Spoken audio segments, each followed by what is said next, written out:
Hi and welcome to your UOW update for week 4 spring session. I'm Meg. A team of graphic design students from the Faculty of Creative Arts is collaborating with Wollongong Police on a new safety campaign, and the signs are positive. Gemma Kelly has the story. The team's idea was one of many put forward by graphic design students, based on its ability to convey the message of student safety in a unique and quirky way. Basically, we just like to remind students to stay safe, have a good time when you're out, have a good time at university, just be aware of what's around you, and please come to the police when you need to come and get some help from us. Wollongong Police Department was so impressed with the students' initiative that they decided to take an active part in the campaign, which aims to make students more vigilant when it comes to their personal safety and that of their personal belongings. We have a series of taglines, I think there's 6 altogether. Taglines that are fun and interesting, but at the same time they communicate and safety messages. So it's a fun, quirky campaign that's shifting those preconceived ideas of the police and ensuring that students be aware of their safety and take care of their belongings. Because we have such a high number of students coming into the Wollongong area attending the university, both domestic and international, it's really important that we build a good relationship with them so that if students need help, whether it's because something's happened to them or because they need some information or maybe we might need information from them, it's really good to have that rapport.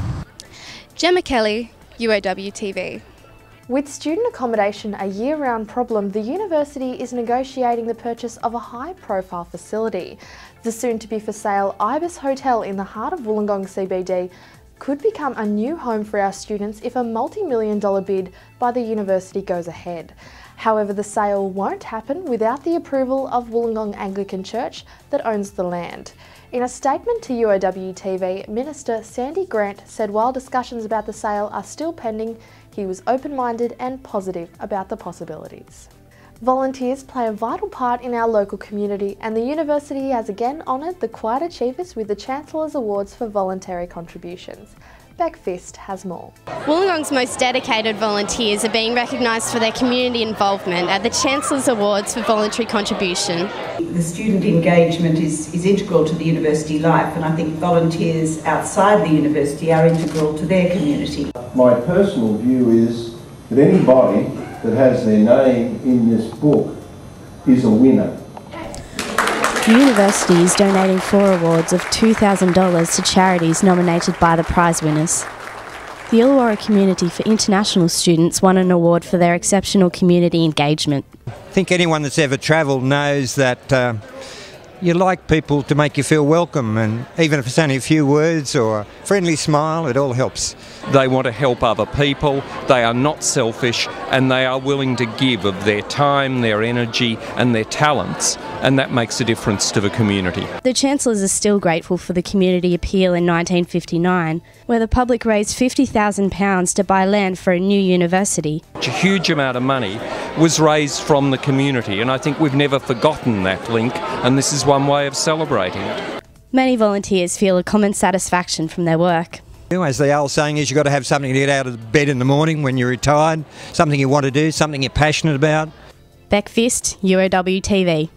Social media is becoming more and more present in our everyday lives, and its influence is now being seen in parts once kept very private. Josh Matthews reports.